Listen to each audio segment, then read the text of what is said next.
They found the first body on a Tuesday morning in March 1839, face down in the Savannah River with stones tied to his ankles and a single word carved into the skin of his back. The word was forgiveness. Within 18 months, 3 more men from Georgia's wealthiest plantation families would die under circumstances so disturbing that the governor himself ordered the investigation sealed. What connected these deaths wasn't immediately obvious to authorities. Different methods, different locations, months apart. But if you looked closely at the records, if you traced the movement of property between estates, if you listened to the whispers among the enslaved communities along the river, one name appeared again and again, not in official documents, not in newspaper accounts, but in the careful warnings passed between house servants and field workers, spoken only in darkness when white ears couldn't hear. Her name was Delilah, and she understood something that terrified every man who learned her secret. That the greatest weapon against power isn't violence or rebellion. It's desire, and she had learned to wield that weapon with surgical precision. Before you hear how one woman brought Georgia's most powerful families to their knees, I need you to understand something about the world she operated in. These weren't random acts of revenge. This was warfare conducted in bedrooms and parlors, in whispered promises and stolen moments, in the dangerous space between what men wanted and what society allowed them to have. What Delilah discovered was that the same system designed to control her body had also created men who were prisoners of their own appetites. And she would use that prison to destroy them all. The Ogeechee River district of eastern Georgia had built its fortune on rice cultivation and cotton, with a handful of families controlling nearly everything that mattered. Politics, commerce, social standing, all of it flowed through the drawing rooms and dinner tables of 5 or 6 plantation houses where decisions were made over brandy and cigars. In 1837, the most powerful of these families was the Merrick household. Jonathan Merrick owned Belhaven, 4,000 acres of prime bottomland worked by over 200 enslaved people. He was 41 years old, Yale-educated, served in the state senate, and was being mentioned as a possible candidate for governor. His wife Eleanor came from Charleston's Rutledge family, bringing connections that extended throughout the South. They had 3 sons, the eldest already at university, and a daughter named Caroline who was considered the most eligible young woman in the county. Everything about the Merrick family suggested permanence and power. The kind of dynasty that would shape Georgia for generations. 6 miles downriver stood Riverside, the estate of Thomas and Abigail Thornton. Thomas was 38. More businessman than planter, with investments in railroads and textile mills. His wealth was newer than Merrick's, his family less distinguished, but his practical intelligence had made him indispensable to the district's economy. The Thorntons had 2 children and ambitions of joining the Merrick social circle through careful cultivation of friendship and strategic marriage proposals. The third family, the Whitfields at Oakmont, represented old money and older attitudes.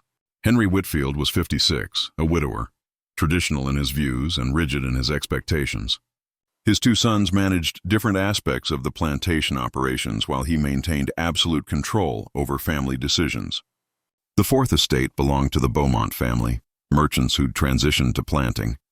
Richard Beaumont was 32, charming, educated in Europe, and carrying secrets that would have destroyed his reputation if they'd ever become public.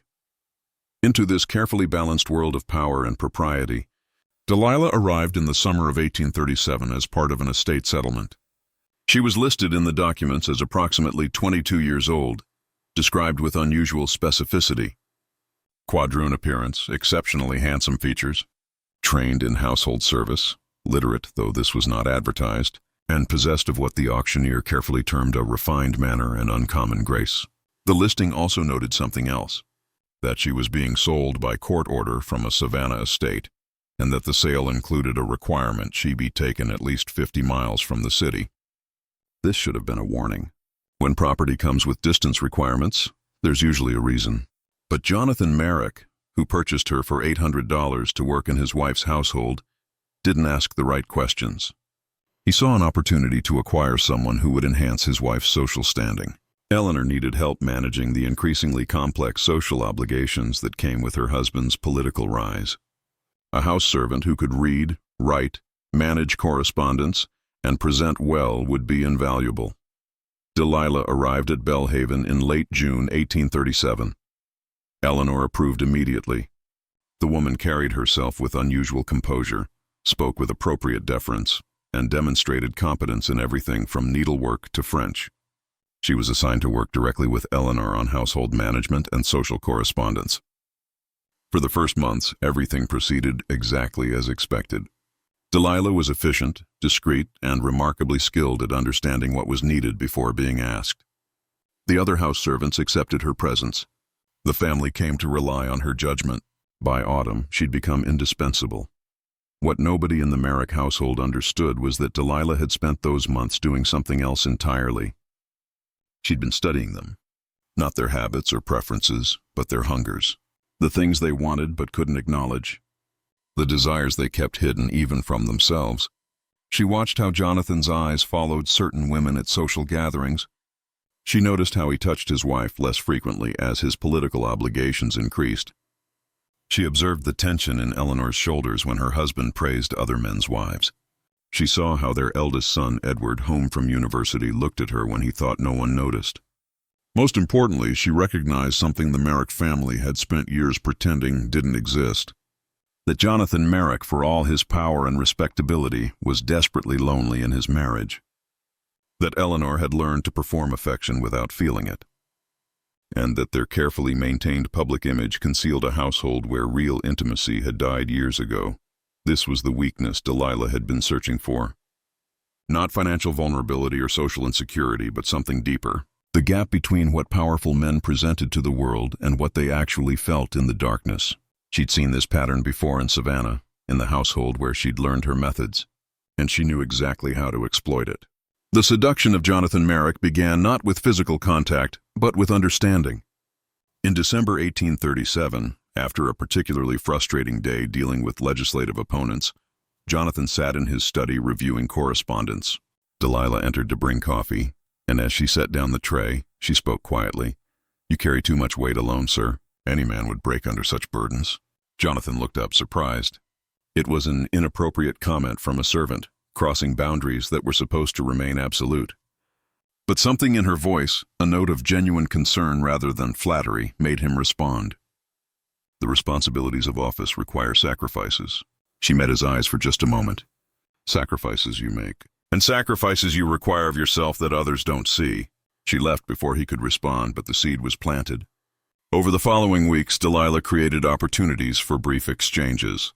Never forward, never inappropriate by any standard that could be articulated, but building a sense of recognition between them. She seemed to understand pressures he couldn't discuss with his wife or colleagues. She offered observations that suggested she saw him not as the public figure everyone else saw, but as a man with genuine feelings and struggles. By February 1838, Jonathan found himself thinking about Delilah more than he knew he should. He began creating reasons to speak with her privately. Small household matters that didn't require his attention but gave him opportunity to be in her presence. He told himself he was simply appreciating competent service. He didn't acknowledge the truth that he was lonely, that his marriage had become a performance, and that this woman offered something he hadn't felt in years. The feeling of being truly seen. What happened next took place over a single weekend in late February, when Eleanor traveled to Charleston to visit her sister. The house was quieter with fewer social obligations. On Saturday evening, Jonathan sat in the library reviewing papers. Delilah brought brandy without being asked. As she turned to leave, he spoke. "Stay a moment if you would." She stopped but didn't turn fully. "Sir, I wanted to thank you for your service to this household. You've been invaluable to my wife." He paused. "And to me." She turned then, meeting his gaze. "I serve as I'm able, sir, but I think perhaps you mistake gratitude for something else." "What do you mean?" "Men in your position," she said carefully, "often feel gratitude toward people who see them clearly, who understand what they truly need rather than what they're supposed to want. It's a dangerous feeling because society provides no acceptable way to express it." The conversation that followed lasted nearly an hour. They didn't touch. They barely moved from their positions across the room. But what happened was more intimate than physical contact. Jonathan found himself speaking about things he'd never voiced to anyone.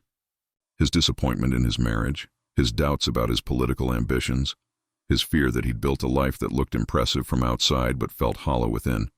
Delilah listened with focus that felt almost sacred, and when she responded, It was with understanding that seemed to reach into his chest and recognize things he'd barely admitted to himself. By the time Eleanor returned from Charleston, something had changed fundamentally in the Merrick household. Jonathan had fallen into emotional dependence on someone he legally owned, and Delilah had gained the leverage she'd been carefully cultivating. But she hadn't seduced him yet. Not physically. That would come later, at precisely the moment when his resistance was lowest and the consequences would be most devastating. The physical affair began on March 17, 1838, in the small room behind the library where estate records were kept. Jonathan had convinced himself he was simply reviewing inventory documents. Delilah had convinced herself of nothing. She knew exactly what she was doing and why. What happened between them that afternoon wasn't passionate or romantic. It was transactional in ways Jonathan didn't yet understand. He thought he was finally expressing feelings he'd suppressed for months. She knew she was taking the first step in destroying everything he'd built. Afterward, as he sat with his head in his hands, consumed by guilt and fear, she spoke with a calmness that should have terrified him. "This doesn't have to destroy you," she said quietly. "Unless you allow it to." He looked at her desperately. "What we did, if anyone discovered it, I would be ruined. My career, my family, everything." She nodded. "Yes, you would be. Which is why no one will discover it, unless you make me your enemy." The threat was subtle but unmistakable.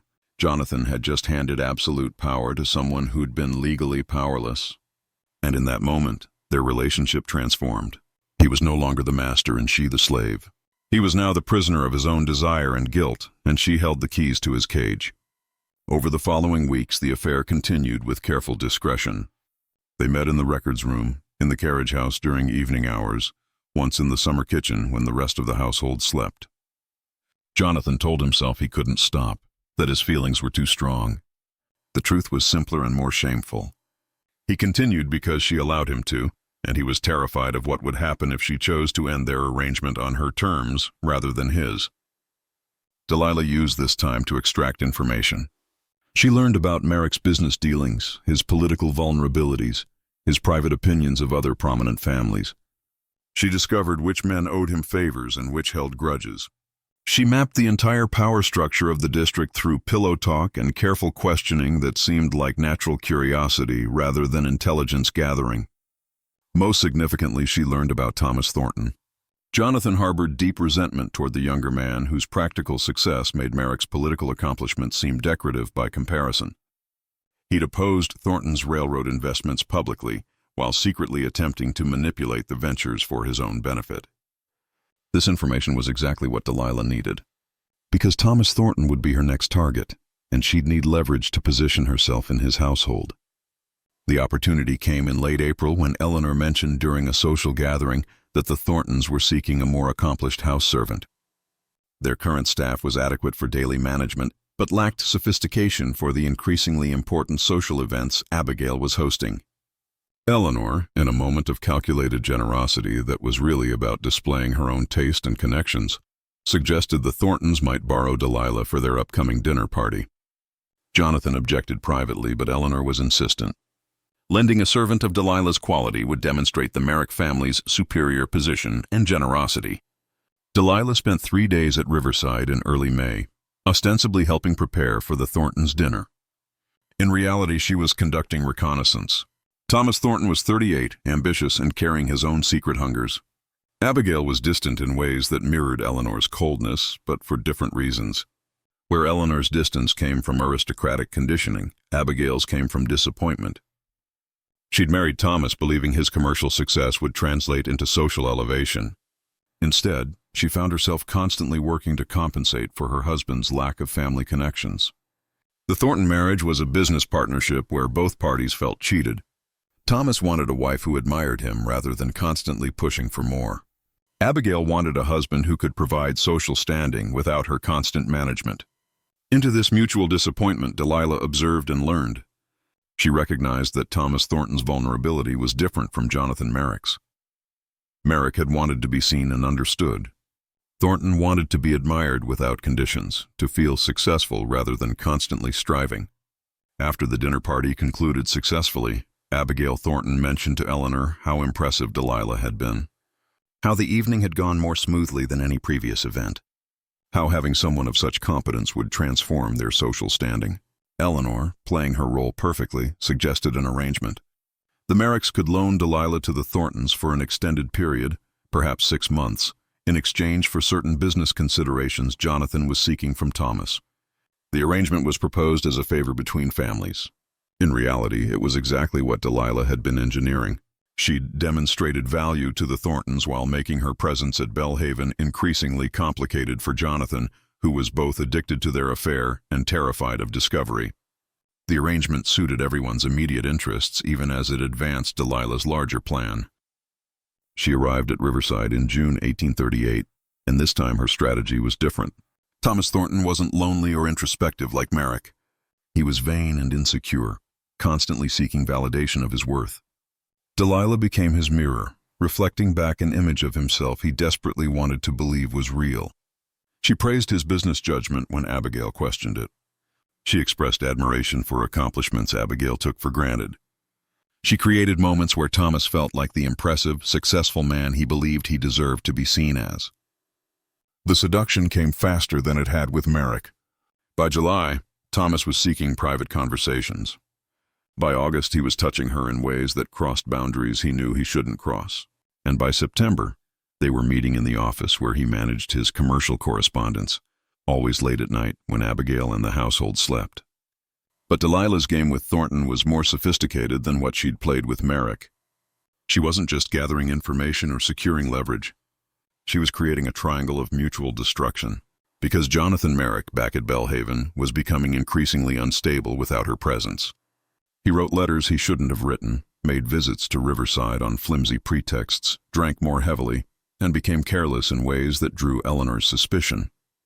Eleanor didn't know about the affair, not yet, but she recognized her husband's distraction and correctly identified its timing with Delilah's absence. Meanwhile, Delilah was feeding carefully selected information to Thomas Thornton about Merrick's business dealings.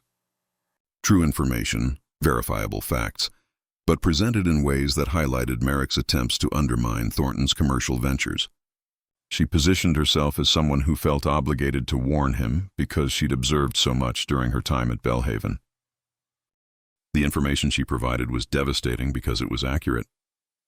Merrick had indeed attempted to sabotage Thornton's railroad investments. He'd spread rumors about Thornton's financial stability to European investors. He'd used his political connections to create regulatory obstacles. Thomas's rage upon learning this was profound. The man he'd considered a respected colleague had been systematically working to destroy him. In October 1838, Thomas confronted Jonathan publicly at a Planters Association meeting. The confrontation was brutal.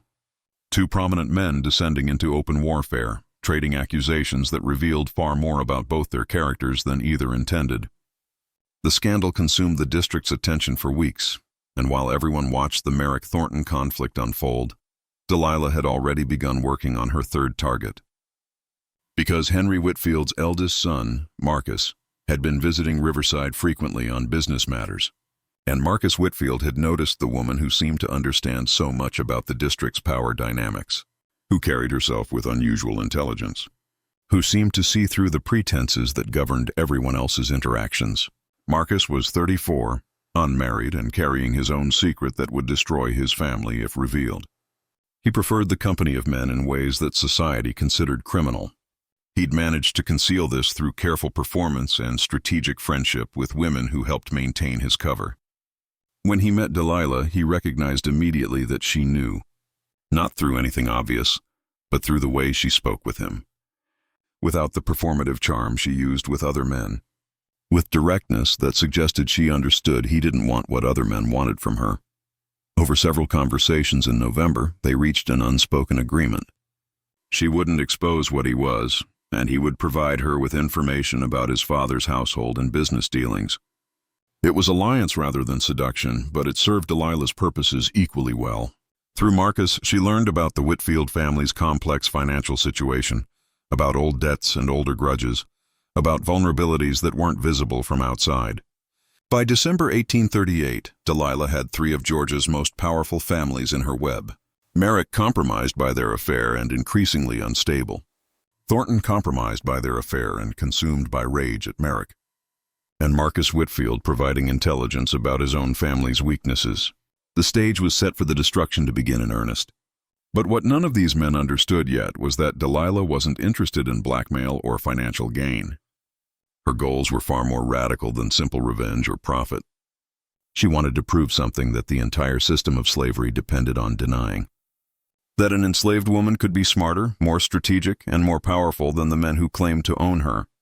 That the very desires they used to control women's bodies could be turned into weapons that would destroy them completely. If you're wondering how one woman could orchestrate such complex manipulation across multiple families, you need to understand something that white society consistently underestimated.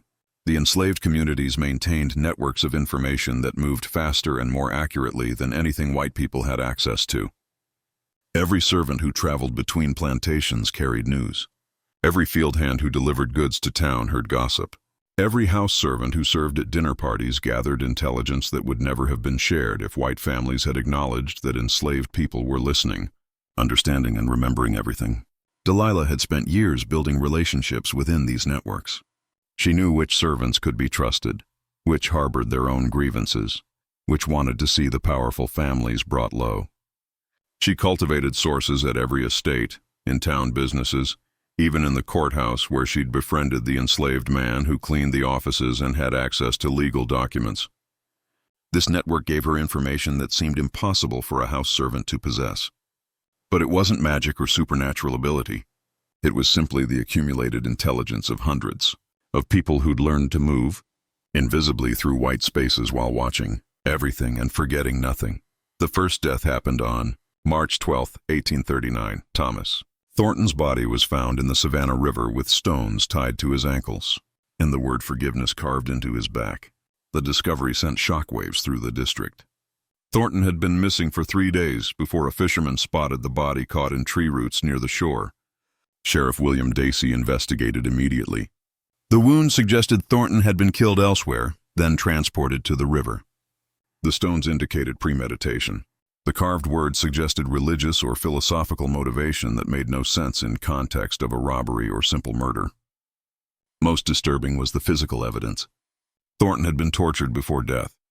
Burns on his chest and arms, fingers broken methodically, marks suggesting he'd been restrained and subjected to prolonged suffering. Whatever had happened to him hadn't been quick or merciful. Dacey interviewed everyone who'd seen Thornton in his final days. The planter had been agitated, drinking heavily, making comments about betrayal and justice. His last confirmed sighting was leaving a waterfront tavern in Savannah on the evening of March 9th. What the investigation didn't uncover immediately was that Delilah had been in Savannah that same week. She'd been sent by Abigail to purchase specific items for the household, a trip that would normally take 2 days but had stretched to 5. She returned to Riverside on March 11th, the day before Thornton's body was discovered.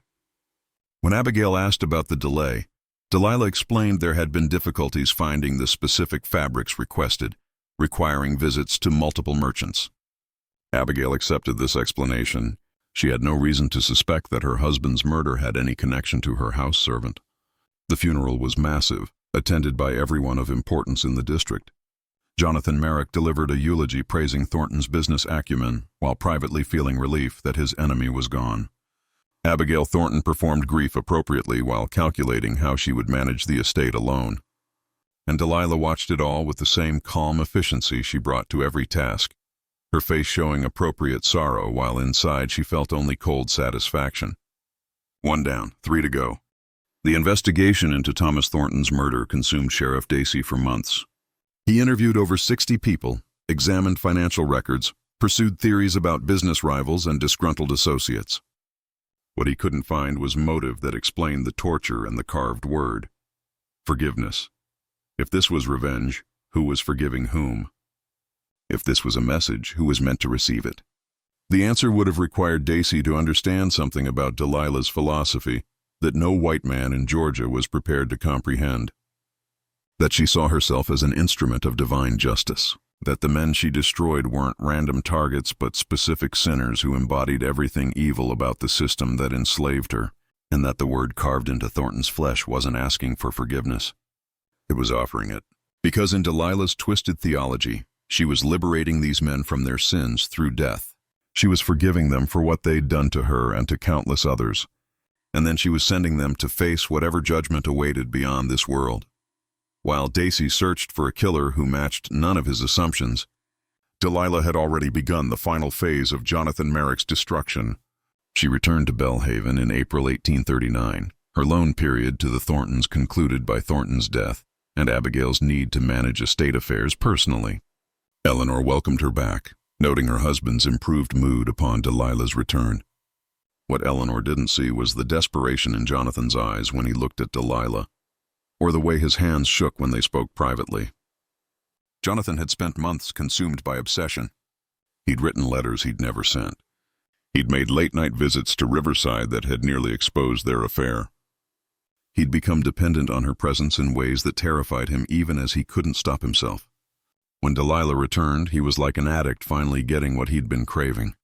And she knew she had him completely. Their first private conversation took place in the records room where their affair had begun. Jonathan grabbed her immediately, desperately, but she stepped back. "We need to talk first about what happens next." He was breathing hard, confused. "What do you mean?" "I mean that Thomas Thornton is dead, and people are asking questions. Questions about who benefited from his death. Your name comes up frequently in those conversations." Jonathan went pale. "That's insane. I had nothing to do with it." She met his eyes steadily. "I know you didn't, but the problem is that people know about your conflict with him. They know you hated him. And if anyone discovered certain other connections involving me, the questions would become much more dangerous." "What are you saying?" "I'm saying that I visited Savannah the week Thornton died, and if investigators learned that, and if they learned about our relationship, they might conclude you sent me to kill him." "That's ridiculous. No one would believe a slave could commit such a murder." Delilah smiled without warmth. "You'd be surprised what people believe when evidence points them in a particular direction, especially evidence like letters you've written. Letters describing your feelings for me and your hatred of Thornton." Jonathan's voice cracked. "What letters?" "I never sent anything." She pulled folded papers from inside her dress. "You wrote them, though. I found them in your desk. You never sent them because you knew how dangerous they were. But I kept them, because I knew they might be useful someday."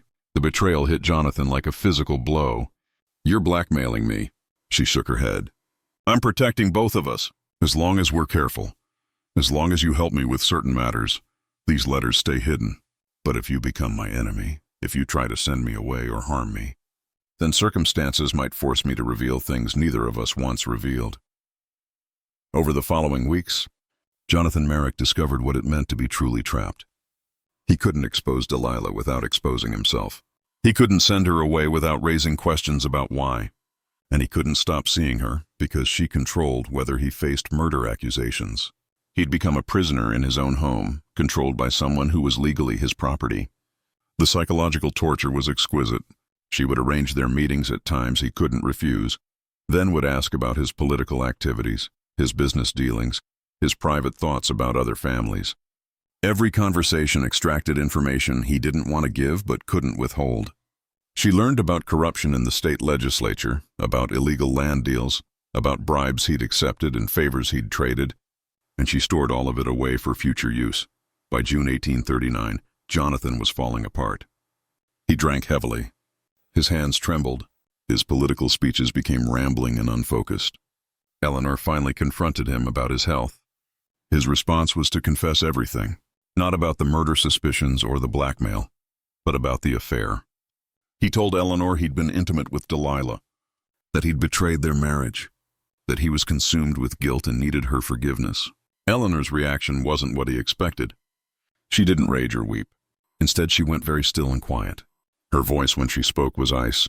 "You've destroyed this family, everything we've built, our reputation, your career, our children's futures, all of it sacrificed because you couldn't control yourself with a slave." She left the room and locked herself in her chambers.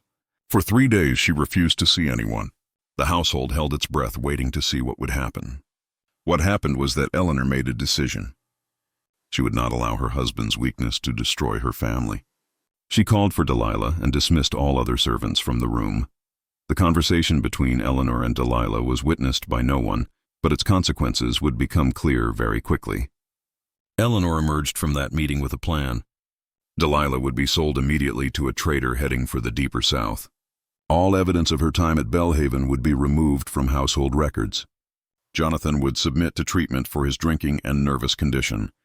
The family would present a unified front, suggesting Jonathan's political opponents had spread malicious rumors about his relationship with a servant, but that Eleanor stood by her husband completely.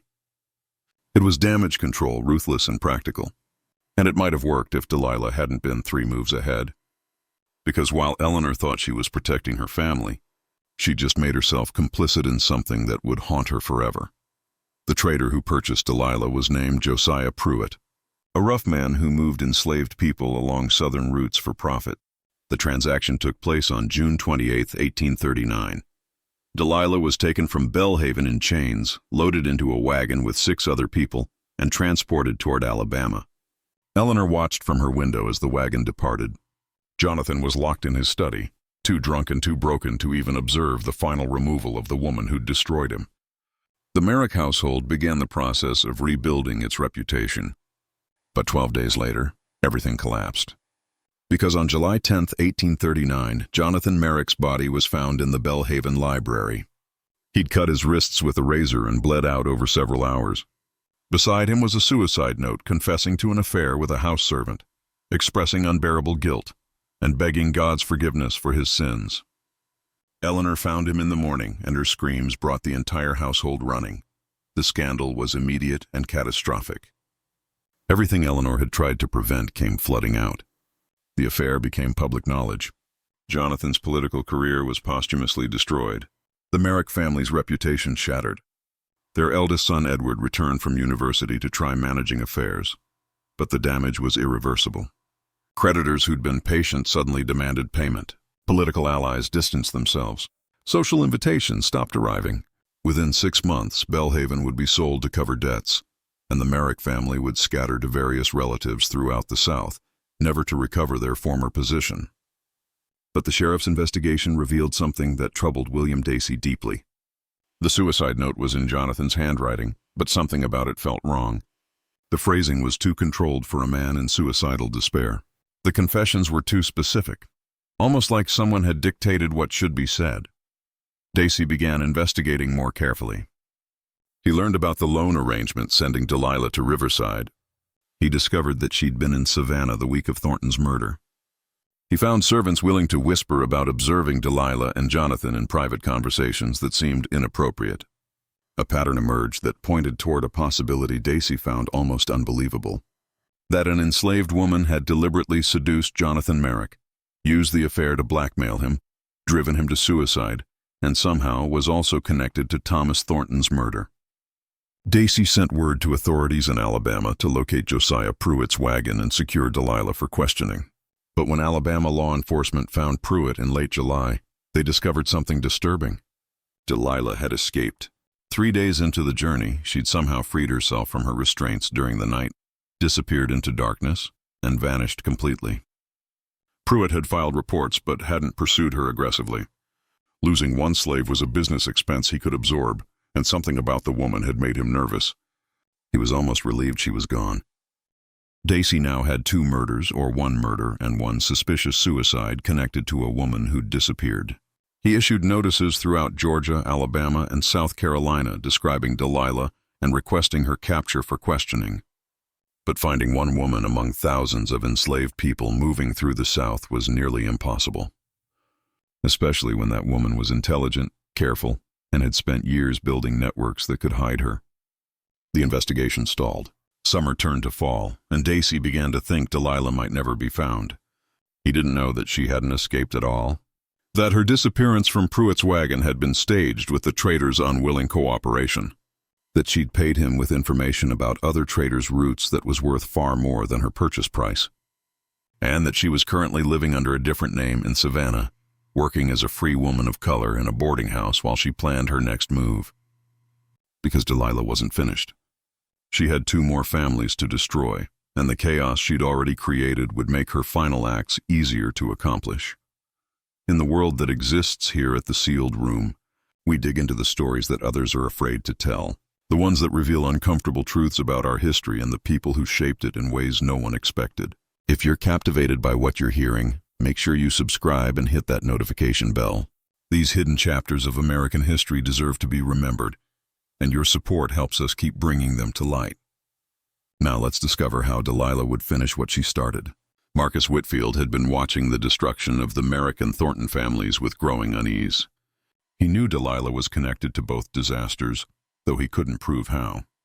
And he knew that his own arrangement with her, providing information about his family in exchange for her silence about his sexuality, made him complicit in whatever she was doing. In September 1839, he received a message delivered by a free black woman who worked in the Savannah market. The message was from Delilah. It said simply that she needed to meet with him, that she had a proposition that would benefit them both, and that if he didn't come alone to the specified location, certain letters he'd written to a man in Charleston would find their way to his father. Marcus went to the meeting because he had no choice. They met in a warehouse near the docks, empty at night and far from anywhere he might be recognized. Delilah was waiting, dressed as a free woman, her bearing confident and unafraid. She spoke first. "I need you to help me with your father, and in exchange, I will give you the freedom you've never had." He stared at her. "What are you talking about?" "I'm talking about destroying your father's hold over you. Giving you enough money to leave Georgia and build a life somewhere you can be who you actually are. All you have to do is help me accomplish what I've been working toward for 2 years." Marcus sat heavily on a crate. "The Merricks and the Thorntons. That was you." She nodded. "They deserved what they received, and your father deserves the same." "Why? What did any of them do to you?" She was quiet for a long moment. "They participated in a system that treats human beings as property. They used their power to abuse people who had no recourse, and they did it while considering themselves good Christian men. That's what they did. And that's why I've devoted myself to proving they're not as powerful or intelligent as they believe." Marcus understood then that he was talking to someone far more dangerous than he'd imagined. This wasn't about revenge for a personal wrong. This was ideological warfare.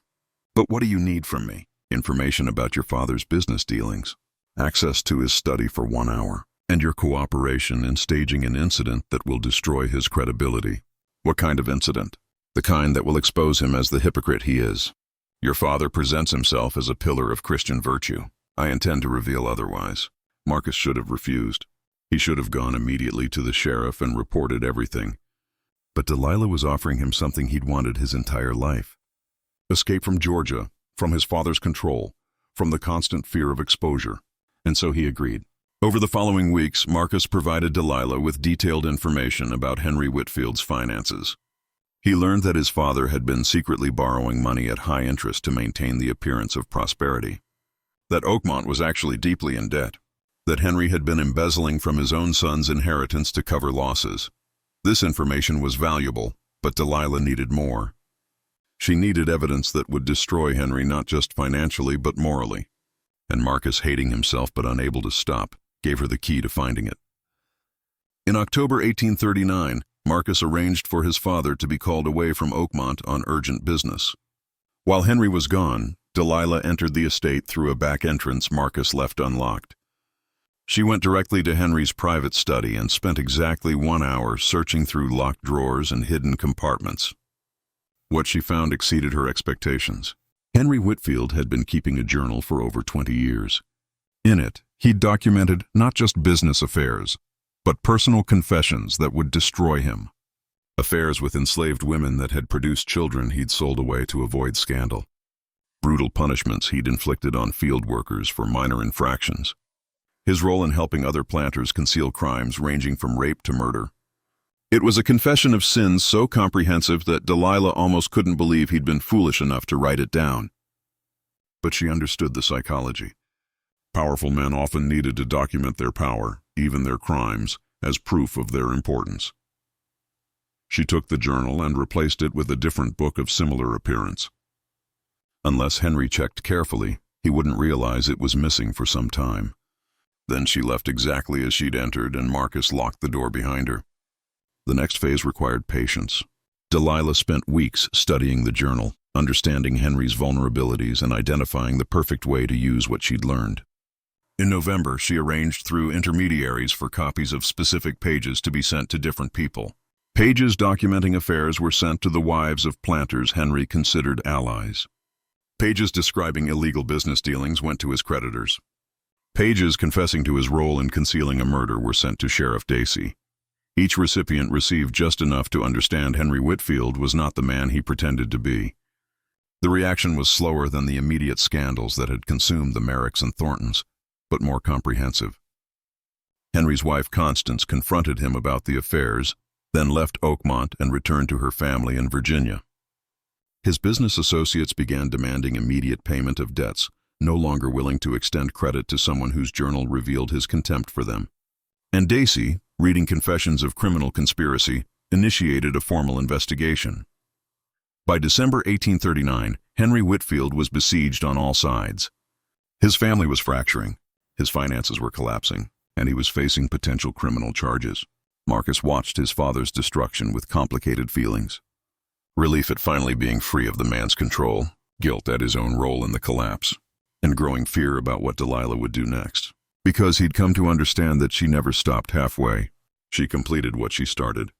On December 23, 1839, Henry Whitfield's body was found in the Oakmont stable. He'd hanged himself from a roof beam. The suicide note was brief and angry, blaming his enemies for persecution, claiming his confessions had been taken out of context, insisting he'd been no worse than any other planter in Georgia.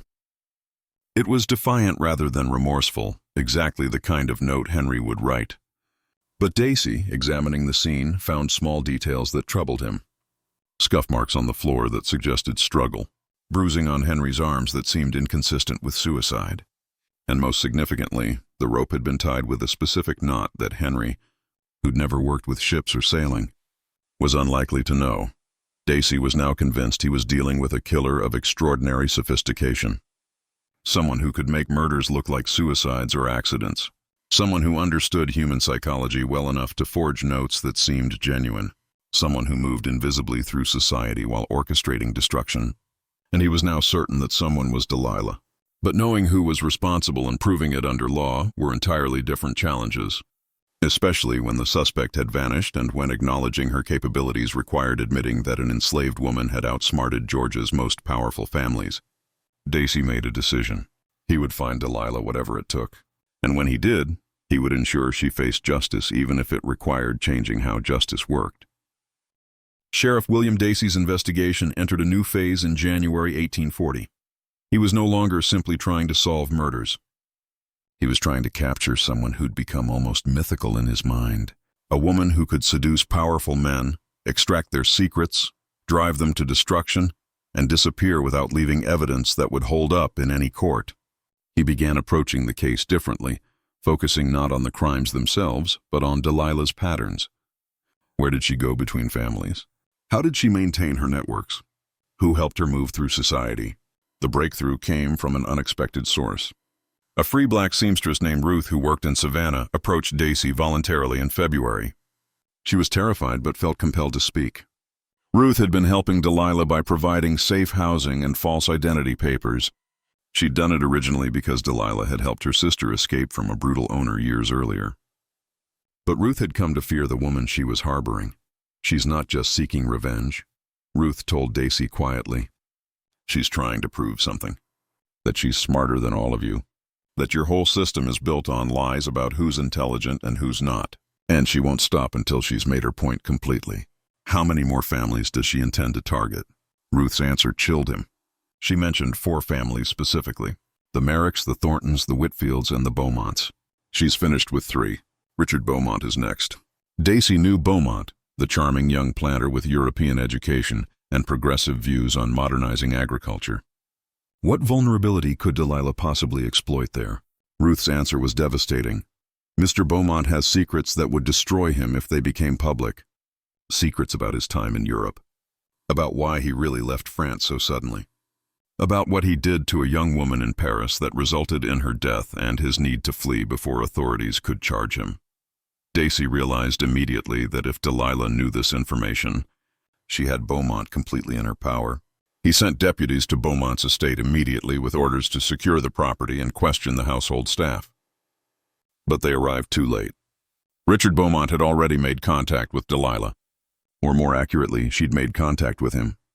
Because 3 days before Dacey learned about Beaumont being the final target, Delilah had walked directly up to Richard Beaumont at the Savannah Cotton Exchange and introduced herself using a false name. She was posing as a free woman of color seeking employment, and she'd made certain their meeting appeared completely accidental. Richard had been immediately attracted to her intelligence and bearing. When she mentioned she was seeking a position as a housekeeper, he'd offered employment at his estate almost immediately.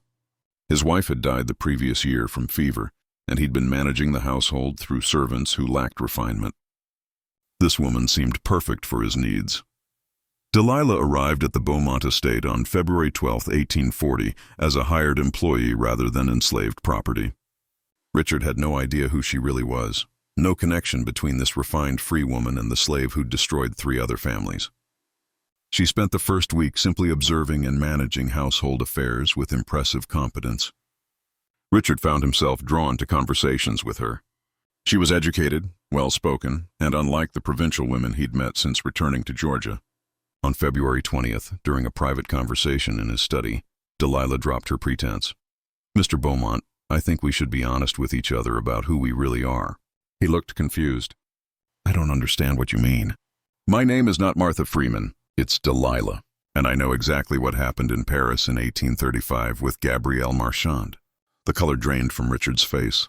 "That's impossible. No one in Georgia knows about that. I know about it because I make it my business to know everything about the men I target. And you, Mr. Beaumont, are my final target." Richard's hand moved toward a desk drawer where he kept a pistol. Delilah didn't move. "If you shoot me," she said calmly, "the evidence I've compiled about Paris will be delivered to authorities here and in France. If you try to have me arrested, the same evidence becomes public. Your only option is to cooperate with me." "What do you want?" She smiled. "I want you to write a full confession of what you did in Paris, every detail. How you seduced Gabrielle Marchand, how you got her pregnant, how you arranged for her to have an abortion that went wrong and killed her, how you bribed officials to avoid prosecution and fled to America. I want you to document all of it in your own handwriting." Richard was shaking. "Why? Why would I give you that kind of power over me? Because if you do, I might let you live. If you don't, I will destroy you slowly and publicly in ways that will make the Merrick and Whitfield scandals seem merciful by comparison." Over the next 3 days, Richard wrote the confession Delilah demanded. Every shameful detail of what he'd done. As he wrote, Delilah explained her philosophy to him. "You represent everything wrong with the system we live in," she told him. "You're a man who committed a terrible crime but faced no consequences because you had money and connections. You fled to America and rebuilt your reputation while Gabrielle Marchand lies in an unmarked grave. And you live in a society where you can own human beings while considering yourself enlightened. That's what I'm fighting against. The fundamental corruption of a system that gives men like you power while denying it to people like me." When Richard finished writing, Delilah took the confession and read it carefully. Then she looked at him with something almost like pity. "You asked why I'm doing this. It's because I want to prove that intelligence and determination matter more than power or position. That a woman who society considers property can destroy men who consider themselves masters. I've taken down 3 families already. Yours will be the 4th and final. And when I'm finished, people throughout Georgia will know that it was a slave woman who did this, that all your assumptions about superiority were lies." Richard made his decision in that moment. He lunged at Delilah with a letter opener, intending to kill her before she could leave with his confession. But Delilah had anticipated exactly this response. She'd positioned herself near the door and had loosened the carpet in a way that would cause him to stumble. When Richard charged, he caught his foot on the loosened carpet and fell forward. The letter opener went into his own chest as he landed. The wound wasn't immediately fatal, but it was serious. Delilah watched him bleed on his study floor, making no move to help. Richard gasped for air, staring at her with hatred and disbelief. "You planned this?" "Every moment." She nodded. "I plan everything, Mr. Beaumont. That's the difference between us. You act on impulse and emotion. I act with calculation and purpose." He died within minutes, and Delilah calmly arranged the scene to look like suicide. She placed the confession on his desk where it would be found. She positioned the body to suggest he'd taken his own life after writing out his guilt.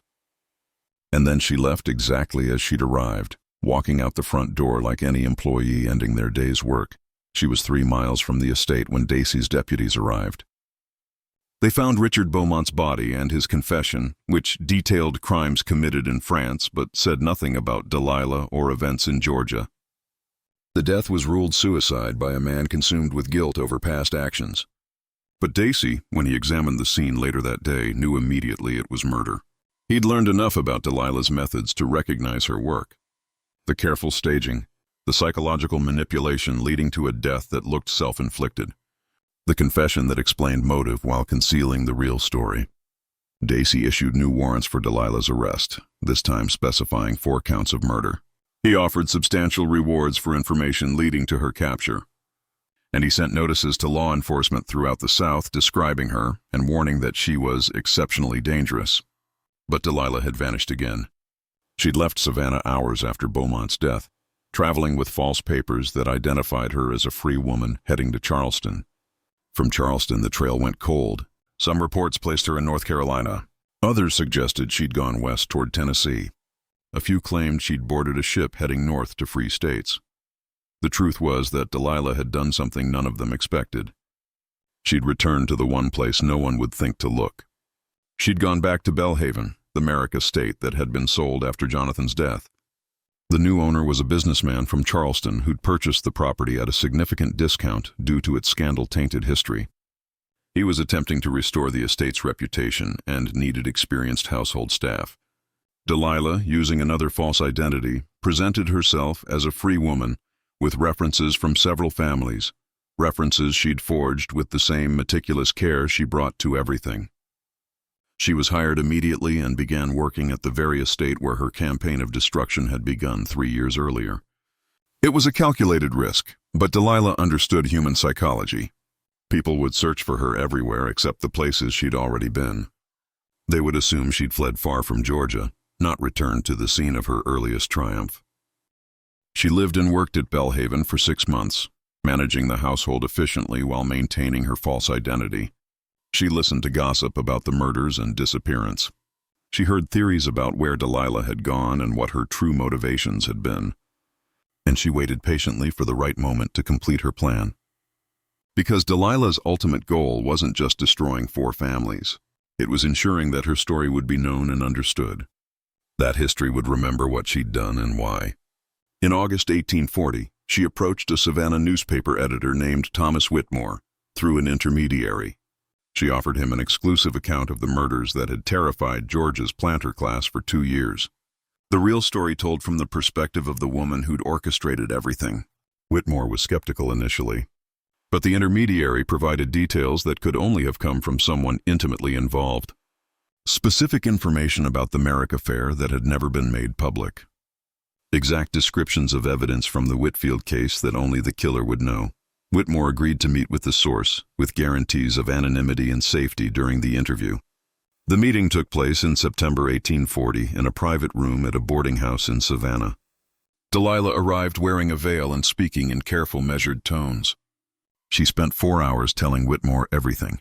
Her background as a free black woman illegally enslaved, her years of planning and observation, her methods for seducing powerful men and extracting their secrets, the specific steps she'd taken to destroy each family, and her philosophical justification for actions that had resulted in 4 deaths and multiple ruined families.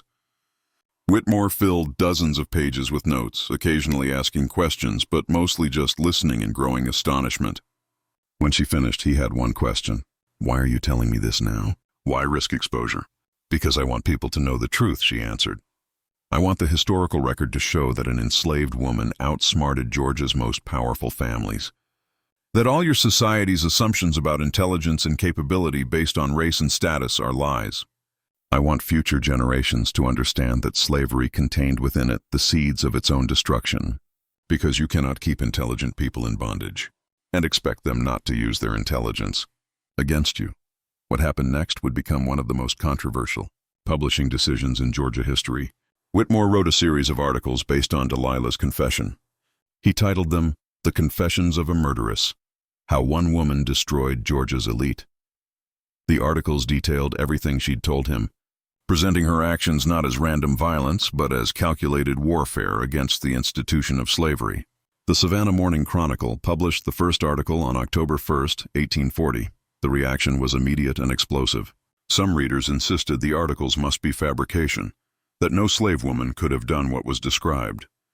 Others demanded Whitmore reveal his source's location so she could be captured and executed. A few radical abolitionists in the North reprinted the articles, holding Delilah up as an example of justified resistance against oppression. The debate became national, forcing conversations about slavery, intelligence, and power that made many people deeply uncomfortable. Sheriff Dacey read the articles with frustration, bordering on despair. Everything Delilah had described matched his investigation perfectly. But she'd revealed nothing about her current location, and Whitmore refused to cooperate with law enforcement, citing journalistic principles about protecting sources. Dacey was now chasing a woman who'd become a symbol. To some, she was a murderer who deserved hanging. To others, she was a revolutionary fighting a war against unjust oppression. The search continued for months. Dacey retired in 1842 without ever capturing Delilah. His successor continued the investigation, but with decreasing intensity as years passed and new crimes demanded attention. The case remained technically open, but most people assumed Delilah had either died or successfully escaped to free territories in the North. The truth about what happened to Delilah after the articles were published has never been definitively established. Some historians believe she continued working at Belhaven under her false identity, living out her life in plain sight at the scene of her first victory. Others think she used the chaos created by the articles to flee Georgia entirely, possibly reaching Canada or even Europe.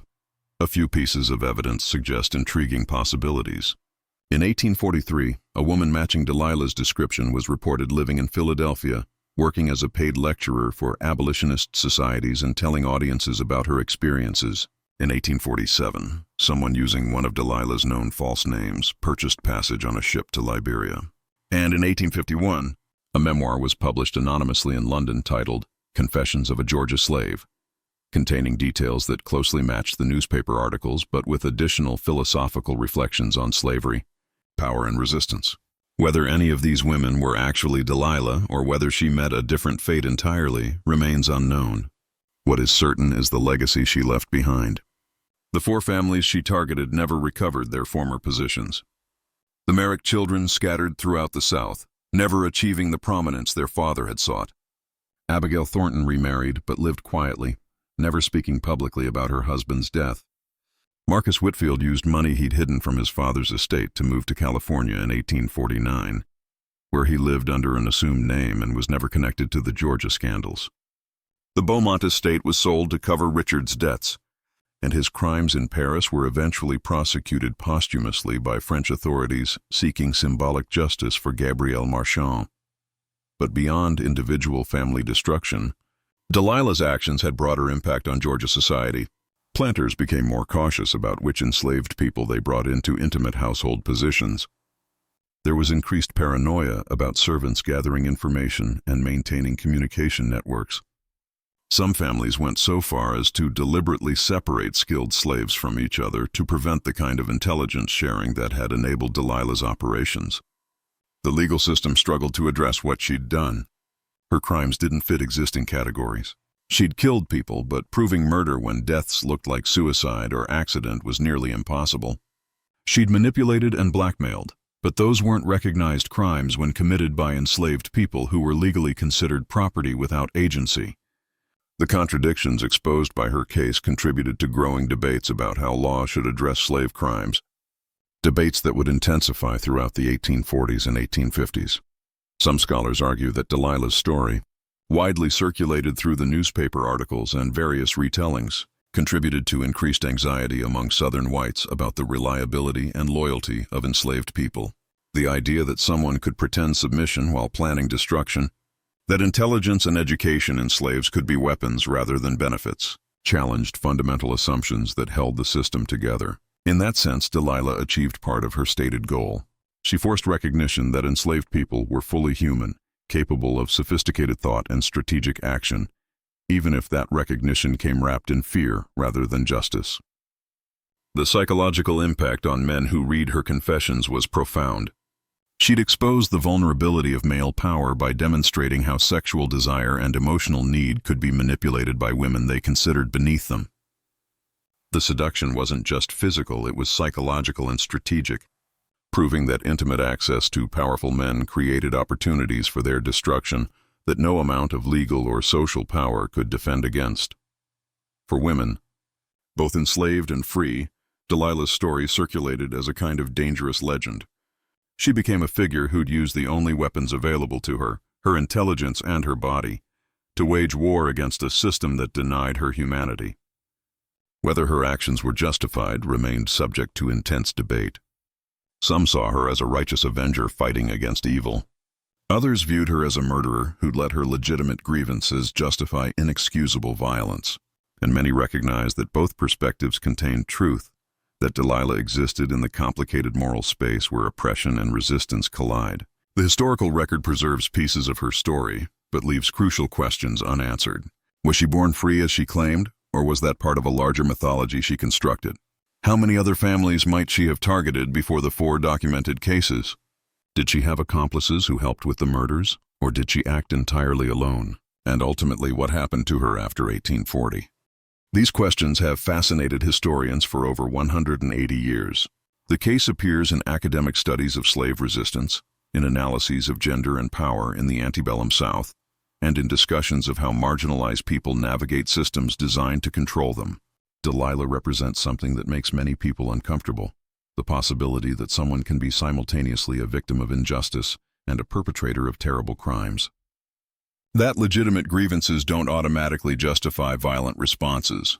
That resistance can be both heroic and horrifying depending on whose perspective you take. In 1923, a researcher at the Georgia Historical Society found a letter tucked into the back of a journal that had belonged to Marcus Whitfield. The letter was dated 1856 and addressed to Marcus from someone who signed only as D. The letter's authenticity has been debated, but if genuine, it provides one of the last potential glimpses of Delilah. The letter writer described living peacefully in a northern city, working as a teacher for free black children, and reflecting on her past actions with complicated feelings. "I do not regret what I did," the letter stated, "because those men represented a system that had to be resisted. But I think often about the children who lost fathers and the wives who suffered for their husbands' sins. I wanted to destroy the powerful, but in doing so I harmed people who had less power than I did. That is the tragedy of warfare, that innocents are damaged even in just causes. I hope you have found peace with your choices as I attempt to find peace with mine." If this letter is authentic, it suggests Delilah lived at least 16 years after her disappearance from Georgia. It also suggests she experienced some form of moral reckoning about the human cost of her campaign. But even this possibility remains uncertain, another fragment in a story that resists complete understanding. What we can say with certainty is that Delilah's story forces us to confront uncomfortable truths about American history, about how systems of oppression create conditions for terrible violence, about how intelligence and determination can be used for both creation and destruction, about the ways power relationships between men and women, between enslaved and enslaver, contained within them the potential for reversal and revenge, and about how easily societies that depend on denying certain people's humanity can be shocked when those people demonstrate capabilities that were supposed to be impossible. The families Delilah destroyed were complicit in slavery, but they were also human beings with children and hopes and vulnerabilities. The system that enslaved Delilah was evil, but that doesn't automatically make her actions righteous. History doesn't offer simple moral lessons here. It offers complexity, tragedy, and questions about justice that don't have easy answers. If this story has made you think differently about power, resistance, and the hidden chapters of American history, I want to hear from you. Leave a comment sharing your perspective on Delilah's actions. Were they justified resistance or inexcusable murder? Can someone be both victim and villain? These questions matter because they're not just about the past. They're about how we understand power and justice today. And if you want to explore more forgotten stories that challenge everything you thought you knew about history, subscribe to this channel and hit the notification bell. Share this with someone who loves mysteries that go deeper than simple answers. Because the truth is always more complicated than we expect, and that's what makes these stories worth telling. The real horror of Delilah's story isn't just what she did to 4 families in Georgia. It's what her story reveals about the system that created her. A system so fundamentally unjust that it could transform a woman into a weapon. So morally corrupt that it made her calculated destruction seem almost inevitable. and so willfully blind that it couldn't see the intelligence and humanity of the people it enslaved until that intelligence was used to destroy them. That's the legacy that haunts us still. Not the specific murders or the ruined families, but the recognition that Delilah was created by the very system she destroyed. That slavery contained within itself the conditions for its own violent resistance, and that when you deny people their humanity, you shouldn't be surprised when they fight back with every weapon available to them, no matter how terrible those weapons might be. See you in the next story.